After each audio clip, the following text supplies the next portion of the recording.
Today is a very special day for the students because they show their application. They have been working in that for the last 2 weeks. It's an application that they developed from scratch.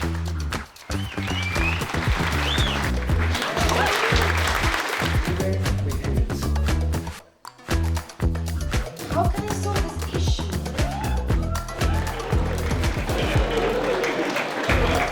What is very special about Demo Day is that all the different boot camps come together. We have data science, we have web development, we have data analytics, and everybody sees each other's projects for the first time.